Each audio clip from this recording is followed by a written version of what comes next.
Bonjour et bienvenue pour cette nouvelle vidéo dans laquelle on verra comment remplacer une image d'un téléviseur par une autre image. On va donc faire du zapping, non pas avec la télécommande, mais en utilisant les calques de Photoshop. Et ça va être, à mon avis, très facile à faire d'ailleurs. Sans plus tarder, on va faire un petit cadre au niveau de l'écran actuel de la télévision pour délimiter le contenu. Il y a plusieurs techniques pour faire ça. Quelqu'un pourrait bien utiliser l'outil plume. Une autre personne peut bien tenter avec les sélections et un nouveau calque. Mais là, je vous propose de prendre l'outil rectangle qui se trouve en bas du panneau des outils. Donc, c'est l'outil qui s'appelle outil rectangle. Je le sélectionne. Et s'il n'est pas visible au début, vous pouvez appuyer très longtemps pour le chercher sur cette liste. Pour moi, il est bien présent. Je clique donc sur l'outil. Je vais faire un tracé, n'importe lequel ici. Je n'ai pas besoin de précision parce que je vais le recadrer de toutes les façons. Très bien. J'ai un rectangle qui masque partiellement ma télévision et je n'arrive pas à voir exactement l'écran. Pour voir ce qui se passe derrière ce rectangle, je vais baisser l'opacité du calque, ce qui va me permettre de déformer le cadre pour l'adapter à la perspective de l'écran. Pour baisser l'opacité, je passe au niveau des calques, je clique et je glisse pour aller vers la gauche. On peut aussi cliquer sur le petit bouton d'une forme de flèche pour tirer sur le curseur. Le résultat est le même. Je vois maintenant derrière mon cadre que je viens de dessiner apparaître l'écran de ma télévision. Je vais le modifier. On voit bien qu'il n'est pas conforme à la perspective de l'écran. On va donc le modifier. Et pour ça, on va prendre l'outil sélection directe, la flèche blanche, à ne pas confondre à l'outil sélection de tracé. Il y a deux flèches sur le même niveau. Donc, pour ce travail, on prend l'outil sélection directe. Je vais modifier la position des quatre côtés de mon rectangle. Et pour cela, je vais sélectionner le calque du rectangle d'abord, ce qui va activer le tracé du rectangle. Maintenant, je peux cliquer sur les côtés. Celui-là, il est sélectionné et les autres ne sont pas sélectionnés, ce qui va me permettre de le déplacer individuellement sans faire bouger les autres. Je clique, je le déplace ici manuellement et je vois. D'accord, pas de problème, je vois. On me dit cette opération va transformer une forme dynamique en tracé ordinaire. Voulez-vous continuer? Bien sûr que je vais continuer. Celui-là est bien placé, je prends un autre, je clique et je le déplace aussi, il est bien placé, pas mal. D'accord. Le troisième, je vais aussi le placer. Et le quatrième et le dernier. Maintenant, mon nouveau cadre respecte la forme originale de l'écran. Je vais encore modifier. Il ne doit pas être à l'extérieur. Il doit être à l'intérieur. Juste là où se trouvait l'écran. C'est l'écran qu'on remplace, pas le cadre de la télévision. Je clique ici. Ça devrait bien marcher normalement. Souvent, vous aurez besoin de zoomer pour voir si vous êtes bien arrivé ou pas. Là, pour les besoins de la vidéo, je n'ai pas à zoomer tout le temps. Ça va perturber la lecture de la vidéo après. Je vais voir ça. Je vais ramener l'opacité à 100%. Je vais vérifier si tout est bien collé. Sinon, je continue à bien adapter ça. Comme ça.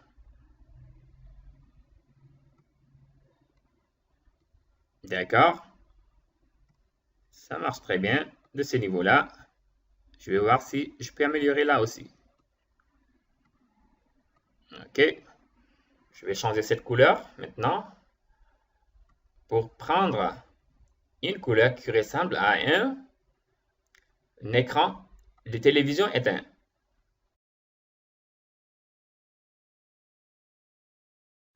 Je choisis les couleurs sombres par là.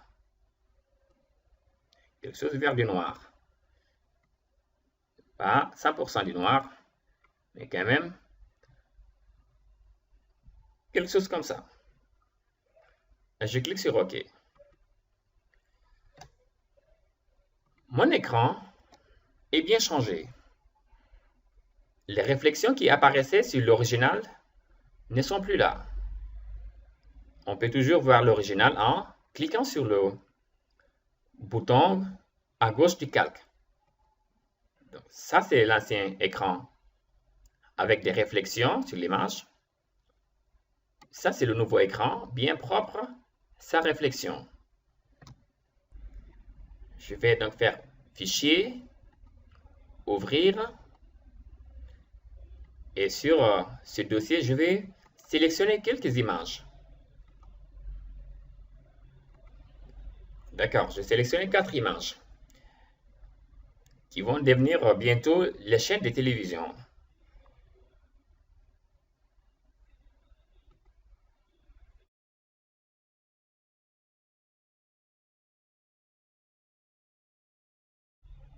Très bien, donc on a ici notre écran.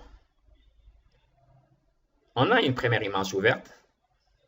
Je vais déplacer cette image pour la mettre sur le document du téléviseur. Je la mets ici. OK. L'image s'est carrément placée derrière le rectangle qu'on a tracé. Je la ramène là où elle était, le temps que je modifie sa perspective, elle aussi. Avec la même technique que tout à l'heure avec le cadre. Je vais entrer en mode édition, transformation manuelle. Le raccourci sur Windows c'est CTRL-T et sur macOS, Pomme-T. Même chose, je vais modifier ça avec cette fois-ci la touche CTRL appuyée. J'appuie sur la touche CTRL pour activer temporairement la déformation du calque. Et je ne relâche pas la touche CTRL jusqu'à la fin de l'adaptation. Là, sur ce côté, je ne vois pas l'image. Je vais faire un zoom en arrière pour régler ça rapidement. Très bien.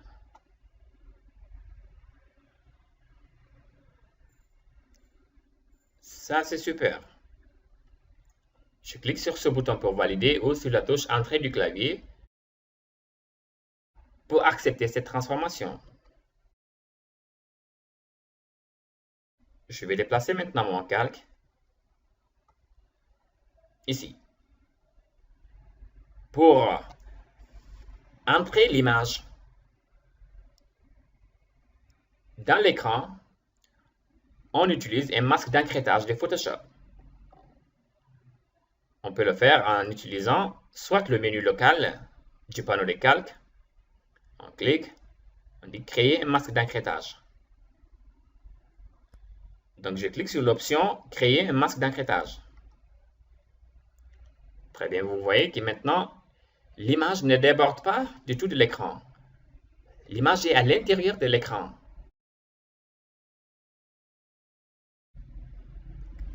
On va encore ajouter une deuxième image parce qu'il nous faut quelques chaînes de télévision pour faire le zapping. Donc avec celle-là, c'est fini, je peux la fermer. Je peux ajouter une deuxième image en déplaçant l'image avec l'outil déplacement vers le document du téléviseur. L'image qu'on vient de déplacer est elle aussi automatiquement encryptée comme la première. L'image est encore grande, on va la modifier. Souvenez-vous, le raccourci c'est CTRL-T pour entrer en mode transformation manuelle. On va l'utiliser ici. CTRL sur le clavier avec T. Et pour modifier l'image, pour la déformer, on peut le faire avec la touche CTRL. Enfoncer sur le clavier et on adapte les quatre côtés de l'image. La touche CTRL est toujours enfoncée sur le clavier. Je la relâche.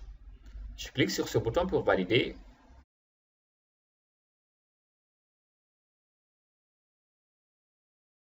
Cette image, c'est bon, on va la fermer.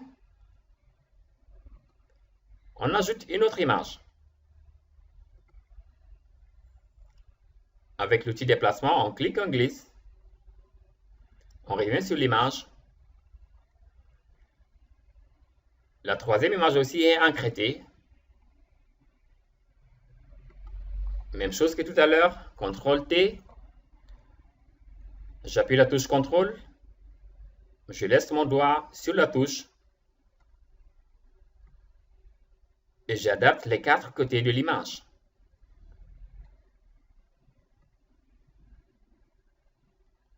Très bien, on valide. Encore une dernière image. Du sport cette fois-ci. Je clique, je glisse l'image vers l'onglet de l'image de l'écran. Je patiente quelques instants. Je reviens à l'intérieur pour relâcher le bouton de la souris. L'image est encryptée, elle aussi. On va la modifier avec CTRL-T. J'appuie sur la touche CTRL. Je laisse toujours le doigt enfoncé sur la touche. J'adapte les quatre côtés de l'image. Je clique sur Valider. On a maintenant 3 à 4 images de chaînes de télévision qu'on va utiliser pour faire le zapping. Donc, on va le faire en cliquant sur le bouton de visibilité du calque, de chaque calque. Donc, je zappe encore, je zappe. Ah, c'est de la politique, je reviens là où j'étais. Je remonte en zappant. Je peux faire ça toute la nuit sans problème.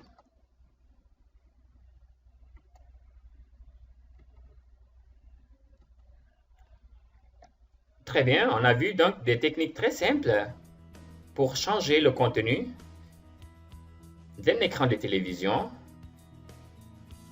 avec l'outil rectangle pour créer le cadre de travail, l'écran en quelque sorte. On a vu comment déplacer des images vers le document de travail en utilisant l'outil déplacement. On a vu comment transformer les images qu'on a ajoutées avec la commande des menus édition transformation manuelle et en appuyant sur la touche CTRL pour activer temporairement la déformation de l'image. À très bientôt pour une nouvelle vidéo. Merci, au revoir.